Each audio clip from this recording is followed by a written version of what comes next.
and welcome to another episode of Happy Mum, Happy Baby, the podcast. We are remote. I'm recording it from my house. My guest is in her house. We've never met before. It's a bit weird. I just want to leap across and hug her. She's got a bottom behind her, a mannequin. Today's guest is a singer, songwriter, an actress, mother of one. It's Paloma Faith. Hi. Hello. I'm so happy to be on this podcast because I listen to it a lot and I love what you're doing. The reason why I'm on it is because I wrote to my managers and was like, I want to be on this. And they're like, oh, they said you could do it already. They've already been knocking on the door. I'm glad you like it. Yeah, it's really refreshing and nice. I mean, as people who know about me know that I'm painfully honest. So I think that stuff's really important. Yeah. What was your childhood like? I don't know, because I always say, oh, it was really magical in some ways. I think my mum was a primary school teacher in Hackney, and she made things really imaginative and exciting and community and all that. But also my parents divorced when I was 2, and it wasn't like a simple, it was like there's alcohol and abuse involved. Yeah, so it was like a mix of things. But I actually, when I got a memory of, like, as a kid, some kid from my area asking me what my childhood was like. And I remember saying to them, like, it was amazing. It was so amazing. And then my mum came outside from the kitchen and went, I heard that, it wasn't. I guess it's all about perception. Well, maybe you've just blocked out all of that stuff, though, and actually what you've taken away from it is the magic. Blocking. And did you always know that you wanted to have kids? I've been talking a lot about this recently because a lot of my new writing for my album's going to be about motherhood. And it's interesting because I always wanted to have children. I'm a Cancerian, whether you believe in that or not, but we're maternal apparently. And I've always been like somebody who's very much a caregiver. Like, I had friends who've slept on my living room floor for like 2 years. I have people who've come in and out of my life, had nowhere to go, and I've sort of looked after them, and I thrive on that. My taste in men reflects that as well. I've never really been out with someone who's financially or ambition-wise my equal. Like, most of them need a good kit. And I think it's people that need looking after then. Like that bit of nurturing, I do. Yeah. I naturally like that. And I felt very geared up for parenthood. And in my mind, I was going to have lots of children. And I had a really good role model because my mum was pretty amazing. Yeah, and then I had my baby and lots of things went wrong and I was sadder than I've ever been before. And I felt broken largely by the disappointment that I wasn't the mother that I thought I'd be. So what sort of mum did you think you were going to be? Well, I thought I was going to take to it like a duck to water, and it was going to be very instant. Because you help people who aren't your child and it's different. It's not unconditional and it's not, like they can still hurt you in a way that adults can do. And with a baby that's vulnerable and stuff, you sort of imagine that it would be like this intertwining. And it's sort of strange because lots of things went wrong for me during my pregnancy and during the birth. And then post-birth, I had a infection in my womb and I was like very ill for 3 months. I couldn't stand up. So I was basically like a milk machine for 3 months. Yeah.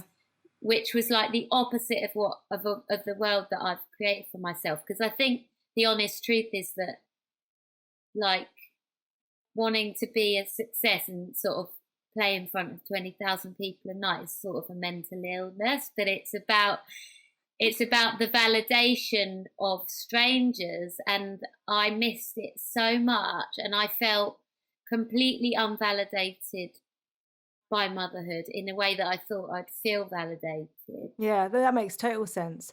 So how do you even, at the start, going from that 20,000 like member of the audience. How do you go from that and kind of going, do you know what, I'm gonna have a child. How do you schedule that in? Like, how do you kind of go, I'm gonna have this massive, like, was it a huge thing for you to kind of go, actually, I'm gonna break here and try for a child?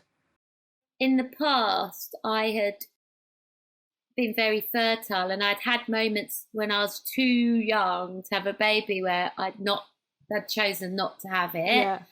And I felt very fertile. And when I met my partner, I felt different with him than I had with most people. I sort of had this feeling, but he's 7.5 years younger than me. So when I met him, I was 31, he was 24. Right.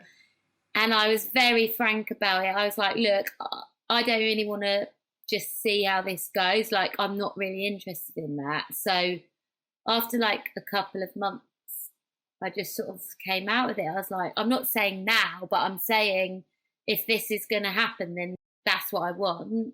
Like, I'm not getting younger. And he was like, just like, okay, well, let's see how it goes. I was like, no, cannot. This is what I want. Anyway, so we first started to sort of like not use contraception. And then it was very clear to me very quickly, because of how fertile I'd been in the past, that we had some problems. Right. And then we actually had our baby through IVF. Ah. Was that an emotional experience, having been fertile before and then finding... It wasn't my problem, it was my partner's. Oh, okay.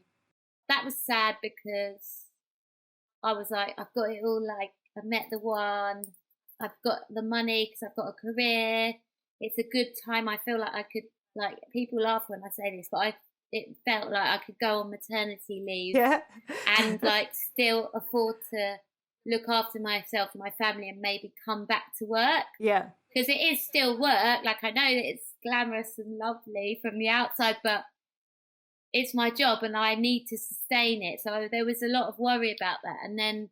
Well, what was it like finding out you were pregnant? Well, I had a few tries. I had an ectopic one and I had laparoscopy. And then the next one was right. But because it's IVF, it feels so unstable. So throughout my pregnancy, I felt like it was going to go wrong. It was different to, I think, if it was natural, because I'd already lost an ectopic. And then, if I want another baby, I have to sort of schedule in an appointment. And at the moment, that's not looking great due to COVID. And and it's sort of, I mean, I don't really talk about the fact it was, I've never, this is an exclusive. It's interesting that anxiety. So last year I was trying again, and it's strange because I really love, I think once my daughter turned 18 months, I suddenly was like, I want another one. This is amazing. It's the best. Yeah. Then I had a miscarriage, and it's sort of an ongoing thing, but it feels, it adds another layer to things when it's not natural, because it adds a lot of pressure on your relationship, and it adds like it's tense. Yeah, I had a miscarriage. It's not very sexy. It's not sexy at all. I think as soon as you know that you're trying, it's not sexy. No, and it's like you put your legs in stirrups, and they're like, oh. And now as well, like, so since, because I had a really bad birth, now I have some problems. So we've got double whammy now, because I have like a scar that isn't healing properly from my cesarean. So it's like creating a bit of a toxic atmosphere, which is also quite hot. Yeah. Oh gosh, you're sounding so sexy right now, Paloma.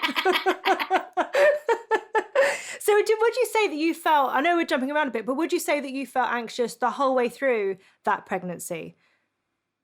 There was a moment like after I think everyone gets that when you get past 3 months, and then you're like, oh, yes, I can breathe. I don't feel crazy anymore. I'm kind of, it's the balancer. And then you get to 6 months and you feel good. And then you get into the last bit And then that's when things started to go quite wrong for me. And I think a lot of it was to do with the fact that I worked too much, and I always have, because I am a workaholic. And I basically, at 7 months pregnant, I did a photo shoot for my album, The Architect. And I was like laying on a platform having 8 gallons of honey poured over my naked pregnant body. I was like, oh my God, I want to look like an AI, like a pregnant AI, and all shiny and everything. And it was such a great idea, but it was really hard on my core, and I was exhausted because I was pregnant. And I basically, my waters broke the next day, so I had a premature baby. Gosh, I didn't realise an album cover. Oh my gosh. Yeah. So did you go into hospital the next day? Was your baby born then? Or how? I was really scared. So I had premature rupture of waters. Right. And I was really scared of the baby not surviving. So I basically put myself on bed rest. I was told to go into hospital and have it induced and get the baby out, but I refused to go. I'm not condoning this behaviour, but I just had a gut feeling that wasn't right. Right. And I was told that if I wasn't going to do that, then I could go in every 48 hours to check. So I had to go to hospital every 48 hours. And in the end, I managed to hold her in for another 3 weeks. So I had my baby 5 weeks premature in the end, and it was going to be 8. So I was glad, because hilariously, the birth was horrendous. I was trying to do it naturally. I was sort of holding on to some ounce of the fact that I'd had everything was chemical by that point, and I was like, I need to do this in one way nature intended. And I did like 9 hours with no pain relief, and then they came in and they were like, this isn't happening, you're not dilating, you're really unwell, blah blah blah. Everything went a bit crazy. In the end, it was 21 hours of total labour, and then this emergency cesarean. And we were both in hospital for a week. But when they took her out, they were like, had a incubator ready, because they were like, she's premature with her. And she was 7 pounds.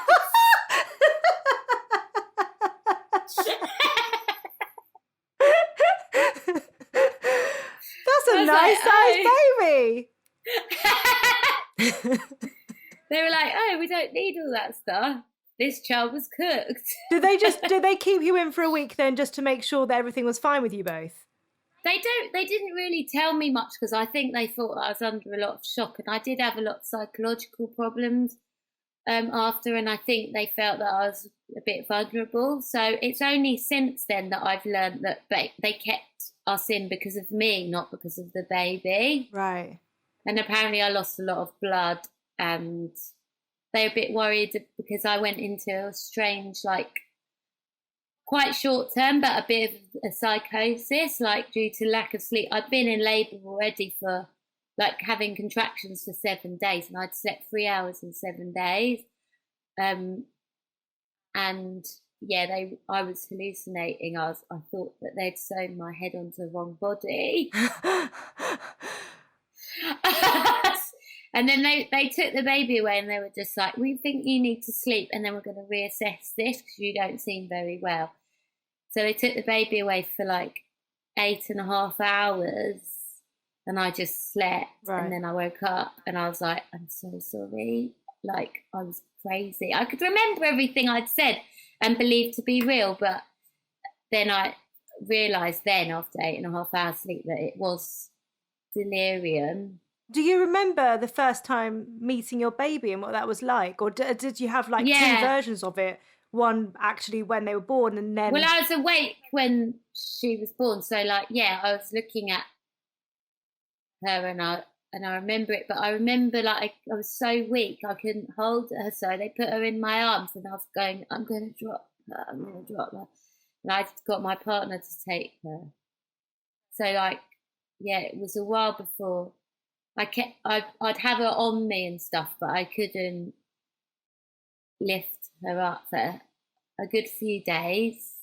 What did that feel like? Because obviously there's so much put on that bond There's so much said about, when you meet your baby, you're going to feel that instant rush of love and there's going to be a bond like no other. And for so many people, that doesn't happen. So when that doesn't happen... Well, I thought she wasn't mine for a while. I was like, that's not my baby. That's totally not what I thought my baby would be like. And I was looking at her and I said, and I'm lucky because my partner's quite like me, like he's open. Yeah. I was like, do you think that's ours? And he was like, I don't know.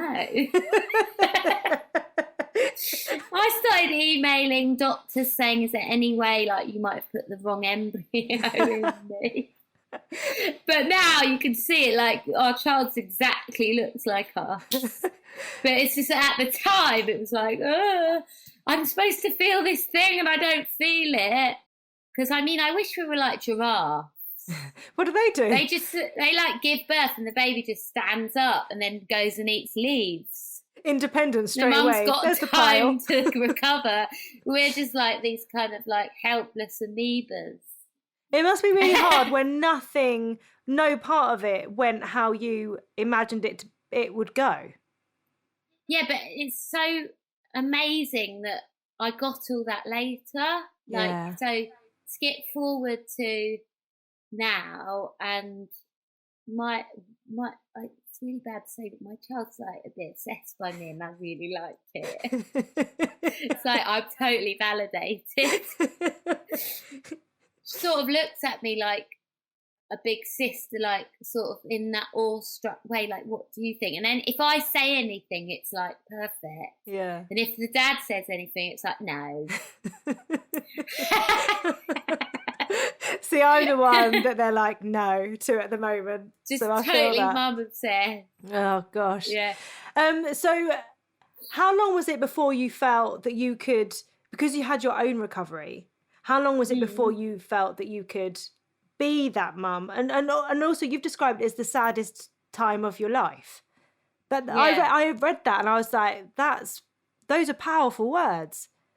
Yeah, but I wouldn't change it either. And I think it's sort of quite philosophical, being sort of the songwriter I am. I look at it in the sense that like when we think about bigger ideas like the human condition, or even the way that religion throughout the years has explained humanity with heaven and hell and all of those things, they're equally as important. And I think sometimes because of the way that society raises us, we sort of dismiss negativity as being the thing we don't want, and we only want positivity. And actually, you don't get closer to death than birth. And that's what I felt. I felt like it was dark and it was harrowing, and it was like my heart broke open. I was heartbroken and in love more than I'd ever been, and it was a confusing feeling because I've never felt that before, like that sort of love. It's like you're reborn almost. Is that you do go? It's something that you can't put into words. I don't think what that whole experience is like. It's so raw, and you feel like we all just go around and.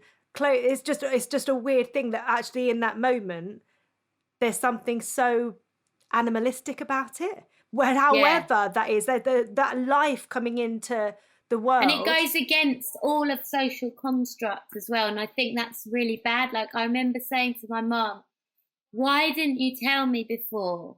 Like you did it. Why didn't you tell me?" And she said, "Because you wouldn't have done it." And I was like, "No, I would, but I wish somebody had told me." That's why I like this podcast. I wished that somebody had said heaven and hell do exist on earth, and it was both, and it still is both. Like in every situation, even like the lockdown, me and my partner, some nights when my daughter's gone to bed, we're like, wonder what this would be if we didn't Like, maybe we'd get up at 12, watch a film. Oh, don't! With everyone at the moment have talking sex about at 1 o'clock in the afternoon. have sex, just that. Yeah, that. just have sex, exactly. Or like, and not just go to bed and go, should we? Oh, can we just not? I'm so tired. Let's just quick peck on the lips, cocaine, roll over, bye. Who are you? It's that funny thing at the moment. Right now, I think there is that massive divide of people that are that have children at home and have all those responsibilities and that are still trying to juggle their normal workload, and people that are still got their workload but don't have children at home, or those other, aren't caring for people. So I when I hear of people taking up languages, learning an instrument, I'm like, what? How? Oh. I know I want to. I want to read a book. I haven't read a book since she was born, from cover to cover. Sad, isn't it? I did start, and then by the time I pick it up again, I forgot what's happened already. So I just go and forget it. Just watch a box set. I used to be highbrow.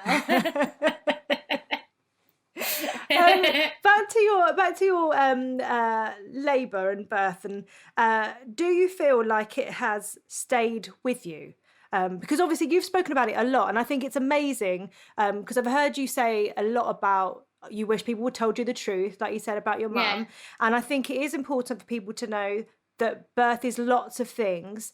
But do you feel like you've been able to, because you hear of so many people who haven't been able to accept the birth that they've had, and it kind of sticks with them like a post-traumatic stress, and they kind of can't move forward. They almost can't forgive that that's happened in a way. I feel like if my child had frozen as a 6-month-old baby, I might be one of those people. But because my child's growing and every day is more rewarding, it feels so worth it. And it does make me want to have another one. And it makes me feel prepared to put myself at that risk again, because I am now categorised as high risk. And because the scar and everything, they're saying like, there's a chance that you can rupture if you have like an ill-healed scar. Right. And I'm just like, do you know what? I'll just do it again. It's so weird that somebody would do that, not knowingly, but it's worth it now. And I wouldn't have said that probably for a year. I think it was a year before I felt like that my baby and I could be two people. Yeah. And I felt like I gave myself away for a year, and I didn't enjoy giving myself away. Which is funny when you think about the sort of mum that you thought you were going to be, and how nurturing you are as a person. Well, I felt that I couldn't do those things because physical stuff, like I felt depleted, I felt depressed mentally, and I feel like that's why I'm really loving it now, because I'm better. Yeah. And I love, the balance I have as well between working and I'm the breadwinner, and I get to go away from my child, which I think is really important for parents to do, and come back and be full of ideas and energy. And I know she loves it, because she's like, I'm like, today we're going to I just come up with things like, yesterday we did the feelings train, and we built a little train, and we stopped off at different stops and then talking about which stop expressed, and then she was asking the cuddly toys how they were feeling. I was pretending to be them. Then I was like, how do you feel? What makes you feel these things? I love all that stuff. Yeah. I'm in my element. Do you feel like actually going away and coming back allows you to be creative with her, whereas if you were in it the whole time? Yeah, I do, and I think it's really important. And I think, the thing I miss most in this lockdown is the nursery. Yeah. Because I just think that space, so that I can actually go and buy a book about things, or put an activity together, or receive a cardboard box and not just see it as a cardboard box. I love that, and I'm good at that, but you can't just do that on tap. It's impossible. I think, a lot of parents in the lockdown are feeling that pressure to constantly be informative and educational and have all these ideas. And I just don't think when it's day in, day out, especially with more than one, that like you can expect yourself or be expected to do that. And it's the space I have that makes me the one who is like that, because I go away and then I get invigorated, and I also get the validation of strangers, which is my drug, I confess. And then I come back feeling like full of stuff that I'm able to pour back in. And I think that's what I missed with a baby. And I also had this thing as well that I don't really have that many friends who are successful or wealthy. So I didn't know. I mean, it was never a question to me that I would have help. Like, right. I didn't want to do that. And I tried when it first started, because obviously my managers wanted me to get back to work because they were losing money. It? Well, yeah. 5.5 months before I went back, but I did it in increments. Right. So I do like 3 days a week first, and then it increased and increased. I was advised that I would have a nanny because my partner was working at the time as well. And and I tried it for a very short period of time, and it was really bad for me. It made me want to stop work completely. Was it someone else being with your baby?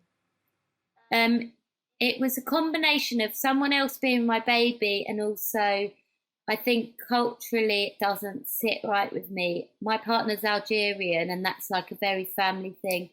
And my mother's from like a big family, British, but like very working class. And also like my dad's Spanish, and I think that's all about family as well. So it just didn't feel right. It felt bad for my child almost.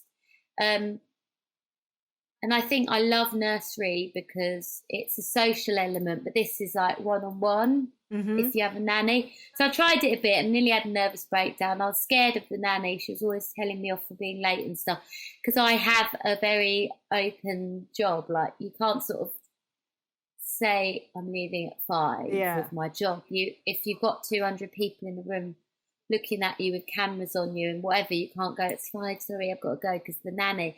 And my nanny used to like have a go at me because she had a yoga class or something. How long did you have her for?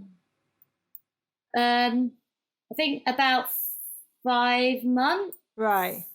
I tried it for, and we went on tour, and that was awful because I had like mum guilt. So I would wake up at 7 in the morning to be with my child all day, then put her to bed at 7, and then the nanny would sit in the tour bus and like make sure she was okay, she woke up or whatever. Meanwhile, I'd be in hair and makeup, well, doing my own, and then walk onto stage. And it was an arena tour. It'd be like anything between 12 and 20,000 people while my baby was asleep on a tour bus.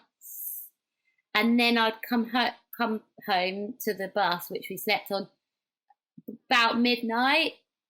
And then I would go to sleep and then wake up at 7 again. Were you able, once you came off stage, to just kind of slip back into mum mode? I know that your baby would have been asleep probably by then, but were you able to just I'd put her to sleep, and she never even knew that I was leaving. I had like a nightlife that she never had any clue, because she wouldn't wake up. So it would be literally like a double life. And then when she woke me up in the morning, there'd be it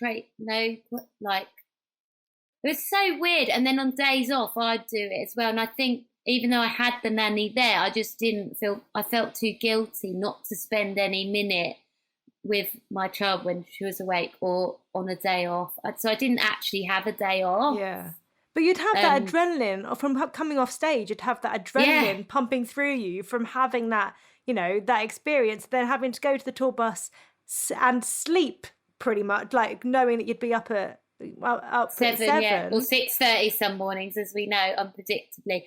But also, then it just didn't sit right with me. I couldn't handle it, and I started to lose the plot a bit, and I was feeling pressure because my partner really wasn't working for money. He was interning, so it was pretty clear that I was either going to have a nervous breakdown or he had to stop. So he stopped, and he said, I'm going to look after our child. And from that day on, it was so much better because I didn't feel guilty anymore, because I didn't have my dad there as much as I would have liked as a kid.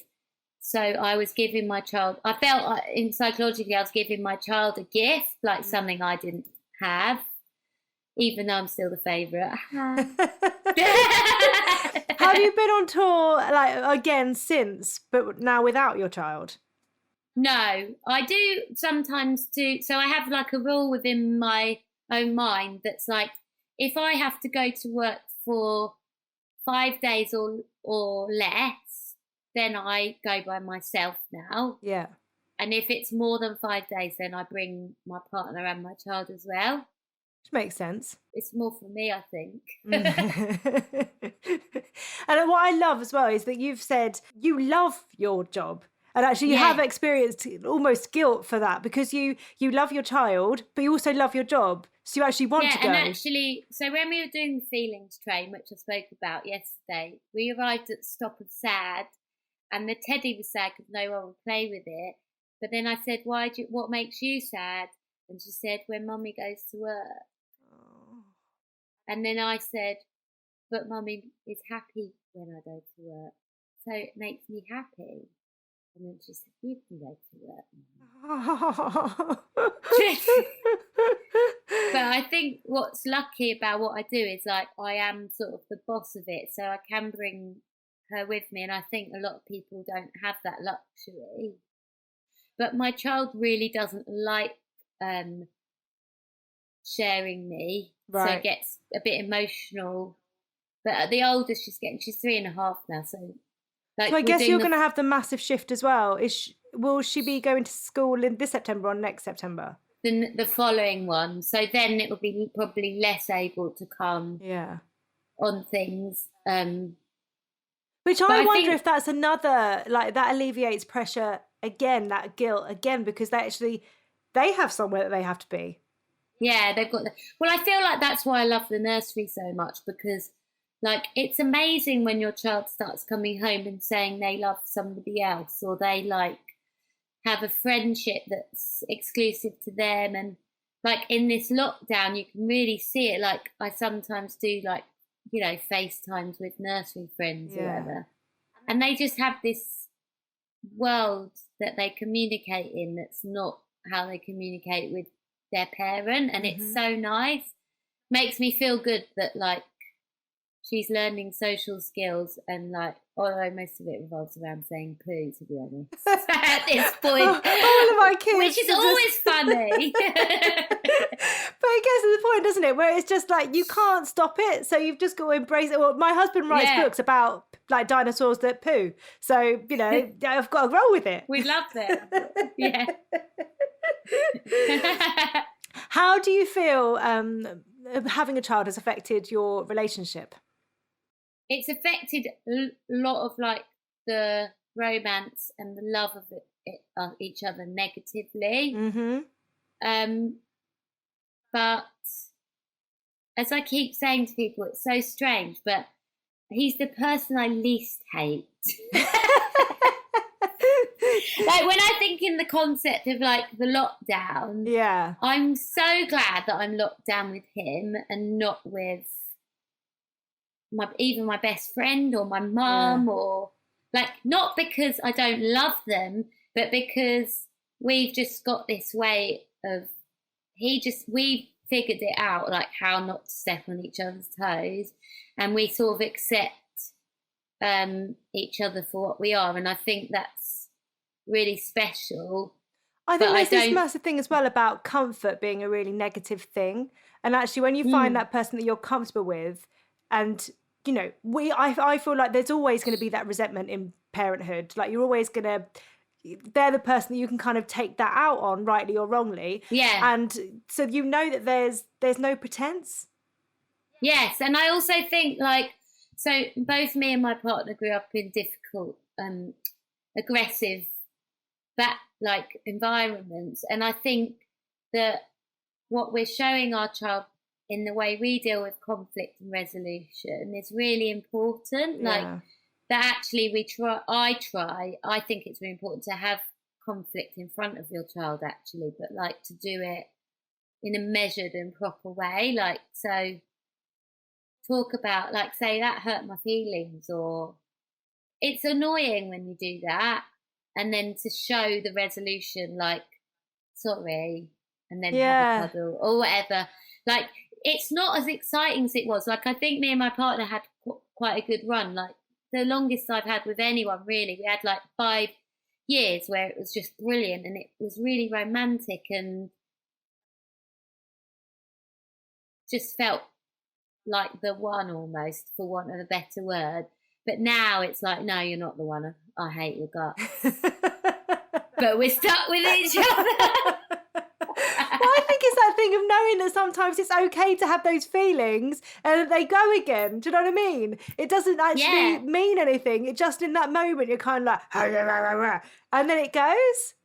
Yeah, totally. And also we have a lot of, you know, like, I think our core kind of views on raising the child are the same. Yeah. But there are like the odd niggly things, like, well, I wouldn't do it like that, or, you know, whatever. And I'm really bad at not saying things straight away. And I think it's bad to say in front of our child that stuff, because it's like she's listening and going, ooh, I quite like that. I could wriggle in there and take advantage of the disagreement. Yeah, mum's right. That's what it always is. I think it's funny that how arguments happen very differently anyway now. Like, I don't know about you two, but back when me and Tom first got together, I mean, we were 18, but it was fiery. Like, we'd have arguments. One of us would leave the house. Whereas now, I wouldn't dream of doing anything like that. It's just not dramatic. We never anymore. really did that because we're both terrified of recreating our parents' lives. But I do, it is different. It's like, sometimes, do you have text arguments? Oh, no. We do. We'll both be like sat on the sofa and then like WhatsApp. I didn't like, and then she's sitting there watching Iggle Piggle or something. It's just like, oh, you asshole! What parts of your childhood do you want your daughter to have? I think the imagination side of it. Like, I think that the reason why I'm creative is because I was raised to, like, it's like a famous, is it Magritte painting, like, this is not a pipe, and the picture of the pipe. Right. I think that sort of sums up my childhood. Like,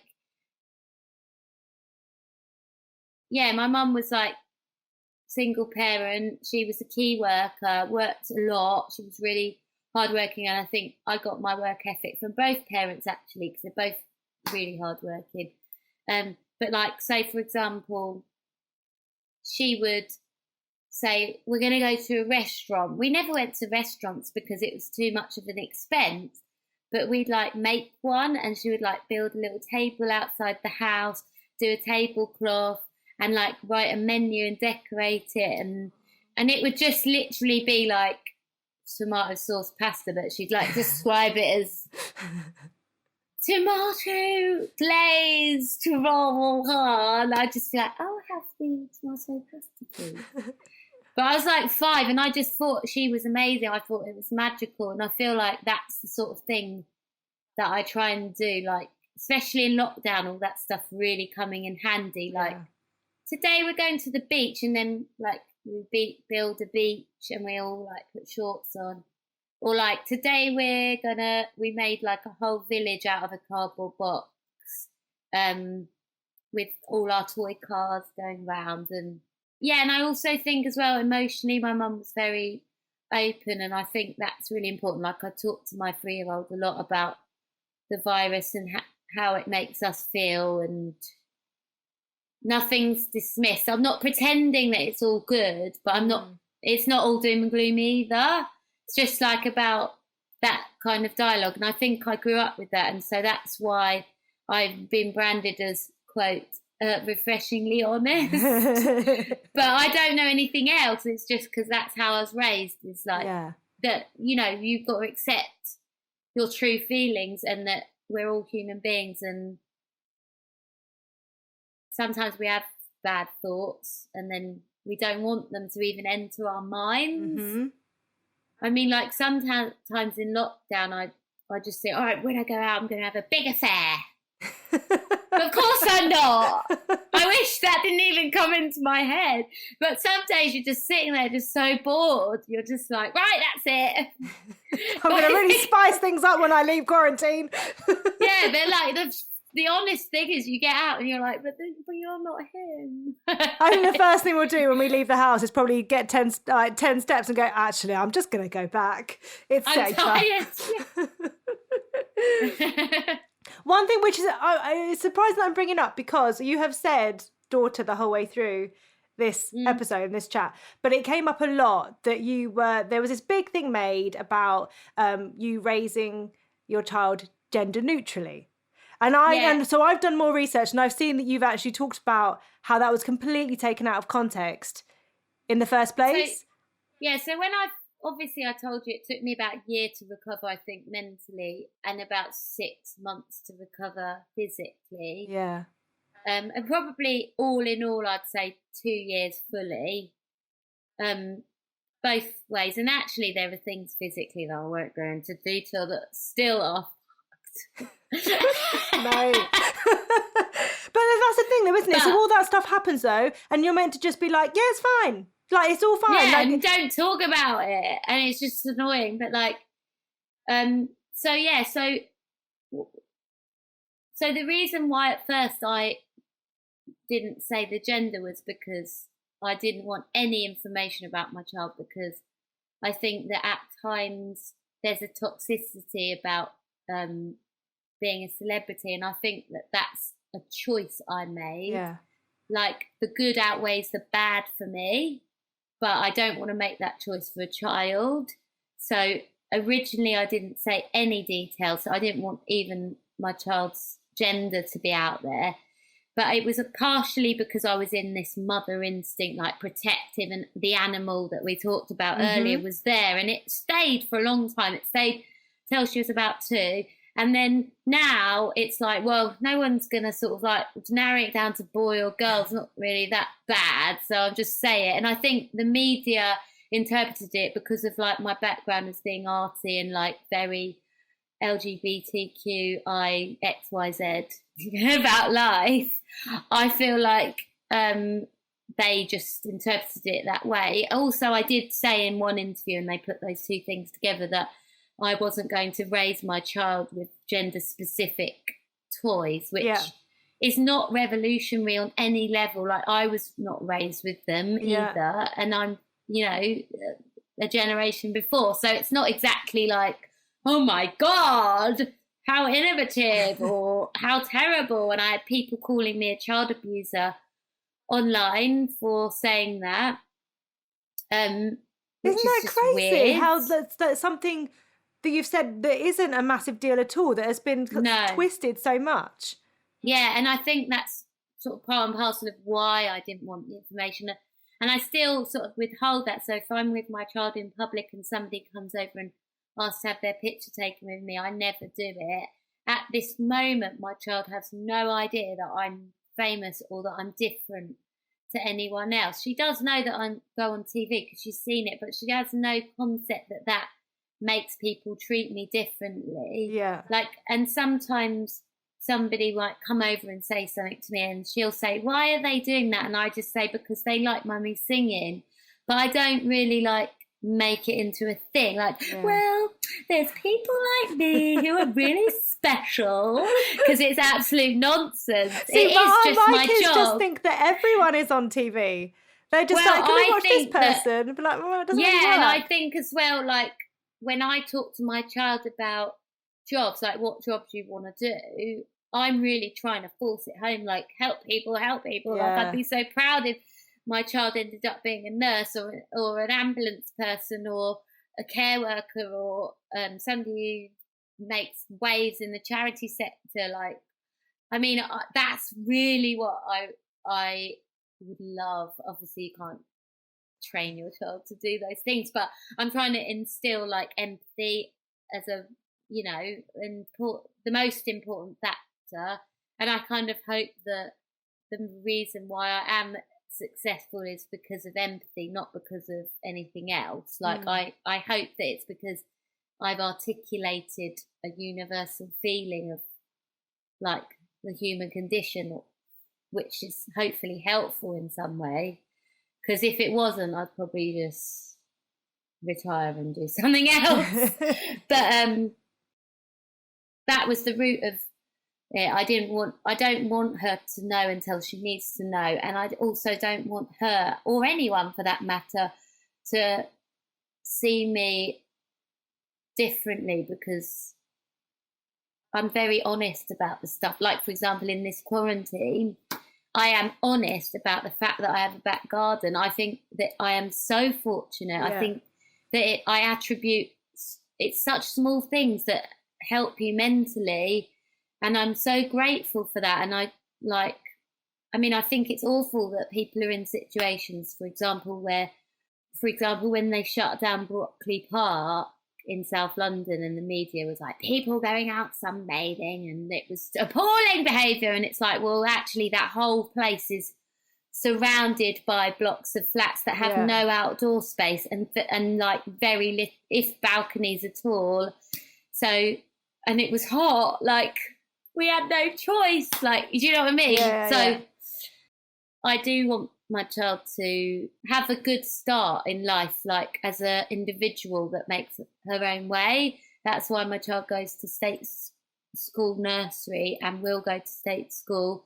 And that's why I had my child on the NHS and will always support the NHS. And I do have my child in the NHS, and then I do donation or whatever, because I want to keep it going, and I don't want to like take from too much, you know? Yeah. Another thing you've spoken about is that longing for another child, and the fact that you've had miscarriages since. Yeah. And I think it's so important. And I also don't know if now, because of COVID, I don't know if now I'll ever have another one because of my age, and because we don't know how long this is going to go on for, or if that will be last on the list of priorities, or even if it's really a good idea to try and conceive another baby if there's going to be a second wave. I mean, it's really sad and harrowing to hear what some pregnant women are enduring. And you read these stories, and also, like, we know people who've had COVID and had to have their babies prematurely and been very sick. So is it something that you've had to think about? You know, is it the idea of not even going again and trying again? Is that something that you've thought about during lockdown? It is, and actually I think the lockdown and the situation has made it easier, because when I started to have the miscarriages and stuff, I started to come to that view like, oh my God, I might not have another one, and I was really upset.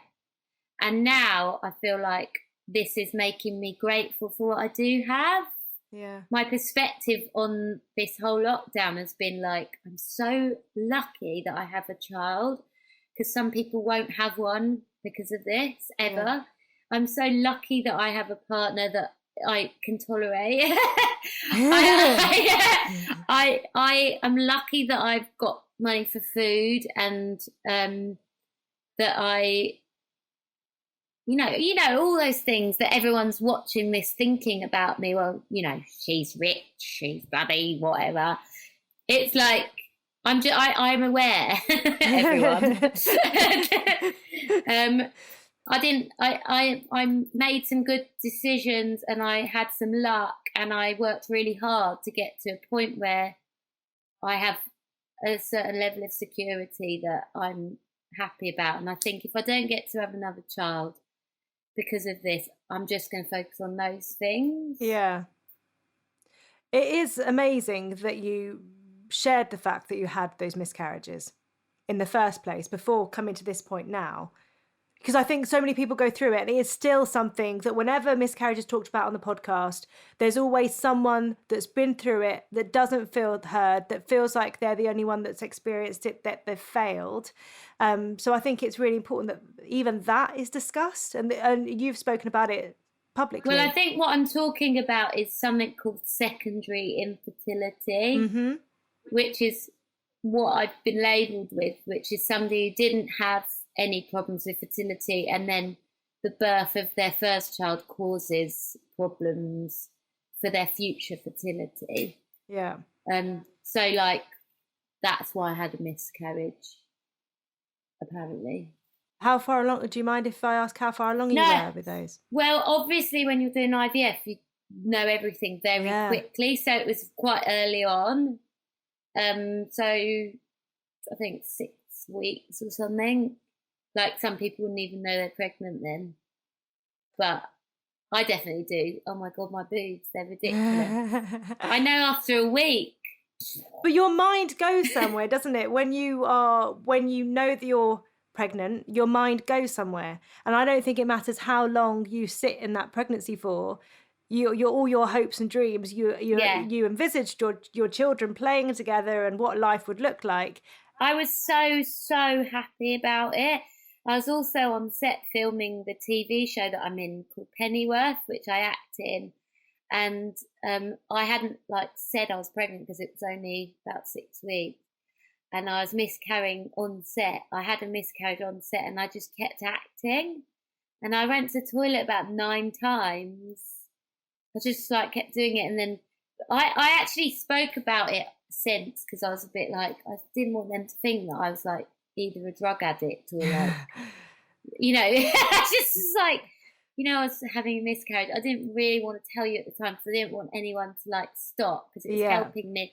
It was actually helping me to keep working, even though it was kind of painful. It was helping me to just be doing something else that was my thing. Well, because there's such an emptiness that comes with miscarriages. For me, I found it was like a void. So to be able to fill it with something working. I literally had a friend come over and we stuck stickers on boxes for her wedding. But just having that thing to do. You've got to do something. Yeah, and that's what I felt. And so, I just kept doing it. And I know the scene. So I know the scene. I watch it because it's in the first series and I could see it. I was like, oh my God, that was them. Yeah. Do you feel like you can see it in you, or is it just something you can relate to that? Not really, but I just know that was when you couldn't tell in my performance. My character's very kind of bound up anyway. She's quite a mess psychologically, so it's probably helpful.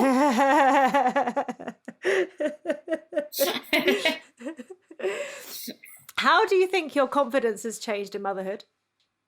I feel more confident in strange ways. Yeah. So before I was very kind of, I would never show my body. And now I'm just I can't wait to be naked. And it's rubbish compared to what it was when I should have been showing it. I think back to myself at 18, I'm like, why? It's in the bath the other night, my daughter was we were in the bath, she was lifting my boob going, why are they down? And I was because you ruined them. What did I do? I said, you took all the milk out and now they're empty. My soul. No, joking. It's not. Did breastfeeding go well for you? It was my attitude towards work was my attitude towards breastfeeding, which was I will not be defeated and I'm going to be determined about doing this. And I really regret that attitude. Really? I think if I had another baby, I would probably breastfeed for maybe the first month and then get on the bottle straight away. I did 7.5 months breastfeeding, including expressing and freezing and losing those awful moments where you do something wrong and you have to throw all that breast milk down the sink because you've expressed it all, and then the fridge went off and it was a bit thawed and then it wasn't healthy, and it was I was crying that day, pouring breast milk down the drain. But I did it, and there were moments towards the end of doing it where I thought it was beautiful and special, but the majority of the time it was painful. It hurt me, and I actually was hoping that by doing it I'd lose all the baby weight, and it wasn't until I stopped that I lost it. Unlike my best friend who became emaciated. There's all these different things who I'm really angry about. I was like, it's gonna come off soon, just keep going. Keep sucking. Yeah, it didn't do that for me. It stopped when I went to the bottle. And then it was like all this stuff happens. It's like the clouds clear, like the sun comes out when you put your baby on a bottle, and like they suddenly sleep longer, and like they seem more content, and they don't have the same colic. I don't know what was in my breast milk, but it was making my child like really, it was like hard to digest or something. Yeah. Whereas the formula wasn't. It was like just a happy baby. And I was happier, as you say in your podcast. Yeah. So yeah, if I was to have another one, I probably wouldn't. I'd probably try it for a bit, and then I'd stop at the first sign of any problems, because I had mastitis as well as the womb infection, and that was really physically bad. You've taken a right battering. Yeah, it was awful. I had it very badly, so I was like shivering and convulsing in bed, and I had to go on a drip in my bed because the doctors thought shouldn't go to the hospital. I was so sick, couldn't stand. That was just from mastitis. Yeah. I'm like a real advertisement. Any new pregnant women watching?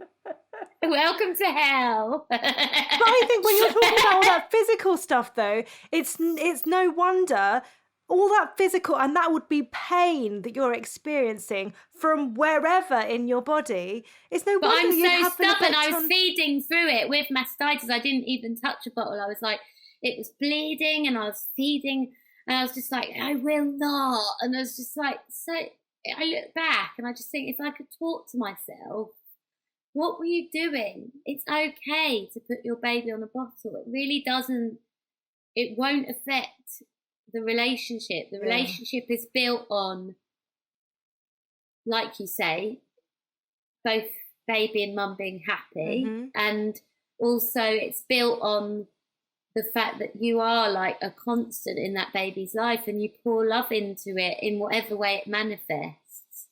And that sort of happens. And then one day when they can first speak and their first words, mama, even though you put them on a bottle, really, you're like, oh, you do love me.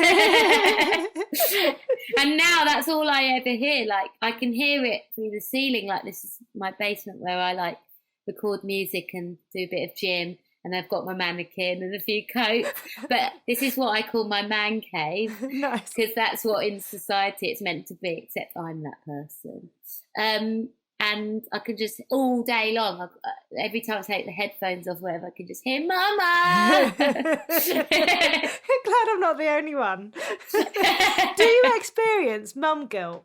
All the time. And I feel like I'm damned if I do and damned if I don't. Like, I feel so passionate about my work as a musician and an actress. I feel like almost like a responsibility to keep doing that. Mm-hmm. Because I know that there are people waiting for it, and that who like it, and it's become, you know, I've been, I think it's been about 11, 12 years in the public eye, and I think people have, you know, I've got fans that remember me from when they were 10, and now they're 21, and they're sort of like, I've grown up with you, where are you? I need the next album or whatever. So I feel that, and then I also feel like every time I leave that I'm taking something away from her, but I've started to try and think differently about that, and I've started also, and I think this is really important that working mums do this, I've started to come home and talk about why I loved my work today, and I think it's important for her to hear what I did and why it makes me happy, and then I've started to hear how that's coming through, because now she says, when I'm bigger, I might be this, and then I'll come and tell you what I did. You know, like, it's really like going in. I think that's important. That I also have so much respect for the women who stay at home. I just don't know how they do it, because it's harder. Yeah, I do think so. Yeah, I do. Because you're not getting that break. You're not having any chance to be you, whether that's Paloma Faith the singer or whatever it is. You're not, or just someone asking your opinion and valuing it, like saying, "Oh, I put these two images together. Like, which one do you think's the best one? Like, oh, well, I think, oh, yeah, actually, you're right. That's so amazing for your sense of self and your sense of inner personal joy. And I think everyone's different. Like you said, happy mum, happy baby. And I was depressed because I wasn't at work and I missed work so much. It was like, I realised it was what I do is one of the greatest loves of my life. And I was heartbroken not to be with the love of my life, which is that. And the first day that I remember, like, when we went on that tour that I told you about, and I walked on stage in front of 20,000 people, and my baby was asleep on the tour bus, and I was just winding myself up on the side of the stage thinking, she's waking up. And I text the girl who was looking after her if she woke up, is she awake? And she said no. And I was literally just breathed and walked onto stage in front of that many people, and I just burst out crying. I didn't even do the first song, and they were like looking at me like, this is a bit of a weird start, and I was like, I've just come off maternity leave, I'm an emotional wreck. Everyone started clapping, and I was like, I'm really sorry, but things just got really real in my life, and I can't stop thinking about. And then it got to the point where halfway through the gig, I was like, just hold on a second, I'm just going to text. And I was on the stage at the O2 and I texted the girl. Everyone was laughing about it. I bet every mum in the crowd went, yep, let's just check it. Yeah, they were laughing and like loving it. Yeah. Because, and then she sent me a picture of the baby's sleep. I was like, oh, it's got a picture. Right, let's go on. What's the next But that's song? so real. I love it. It's just funny. It's like, it was like, I was lucky that I can do that. Yeah. And I was lucky that my demographic is, a generation of people that know what that's like and empathise with it, and that will want to buy songs about that. Yeah. It's like multi-generational. It's like children, mums and their mums. Yeah. So it's kind of like amazing to have that. Well, so I recently wrote a book called Letters on Motherhood, which is me kind of thinking about a lot of different things. It covers all areas, and it's letters to the boys, letters to Tom, letters to strangers, other mums, letters to different body parts that I feel like I have to accept and send a bit of love to. If you had to write a letter on motherhood, who would it be to, and what would it say? Because I feel like this is what you're doing an album on this right now. I am, and well, there's a song on my last album called The Architect, which is Mother Nature singing to humanity, one of her children. And there's also one called My Body, which is a love song to my body that I wrote after giving birth because of that. So I am writing those letters, and I actually do write letters to my child quite often. Like every couple of weeks I try and write her a letter that she can open when she's older. Yeah. So that she understands what was happening when she was a kid. And actually right now that's a really good thing to do, because this is quite historical. But I'd probably write one to my mother, and I think that I should probably write one to her. Really? So I'm a product of an experimental drug for women who had brain tumours in their reproductive gland, the pituitary gland. So I wouldn't exist without medicine either. Yeah. I just feel grateful to her because I know now how hard it is. And I think she did a really good job. Like, I feel very equipped. I feel like she gave me the equipment to be the person that I am, and I attribute a lot of my success to that. I attribute my resilience to it because she can be very harsh. I've heard you talking about your mum. And also my grounded nature because it's the same. But also, the work ethic, a kind of the empathy, the fact that I can walk into a room and feel what people are feeling. I always know everyone's scared of me because they're like, don't go near her because she'll know. I'm like, we're not feeling good. What's happening? Tell me. So all of that stuff is, and also I think a sense of worthiness. I think my mum installed that in me. I think the reason why I've got the confidence to sit and tell you that my body's not what it used to be and that I had a miscarriage and tell you all that stuff without regret or embarrassment is because my mum always made me feel like, warts and all, I was worthy of being here. That's amazing.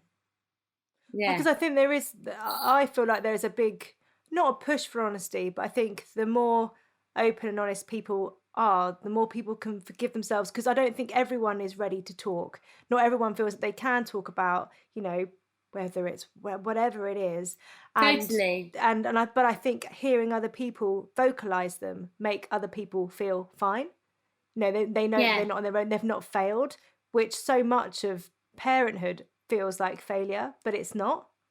No, and I think as well, when I was growing up, and this is something that I really understand now and I didn't understand then, there was intervals, there were moments in my life where even as a young kid, my mum would say sorry to me.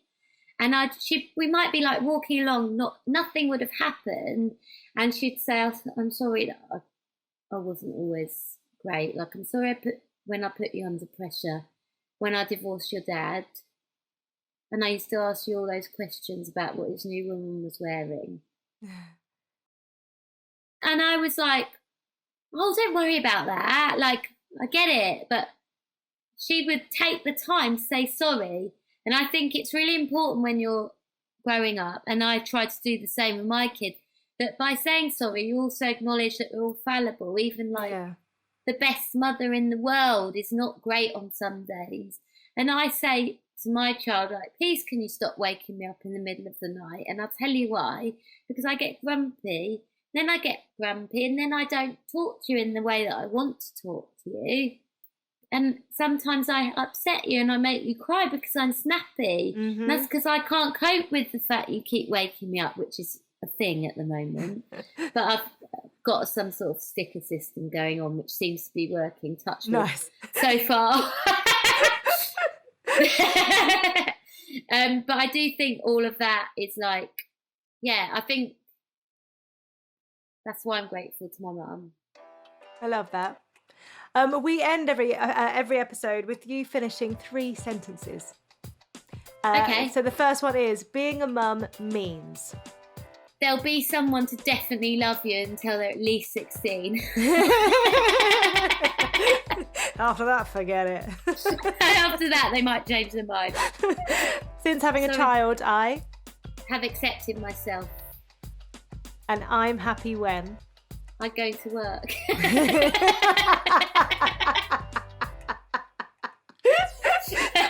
That was so nicely rounded from the conversation before. I love it. Paloma, thank you so much for the first remote recording that we've done. So thank you so much. It's been a pleasure to kind of meet you over this. Thank you for having me. I'm so honoured to meet you, and I love what you're doing. I think it's so important. Oh, thank you. I promise to inappropriately hug you when we actually do meet. I'll dive on you for a little bit. And glove free.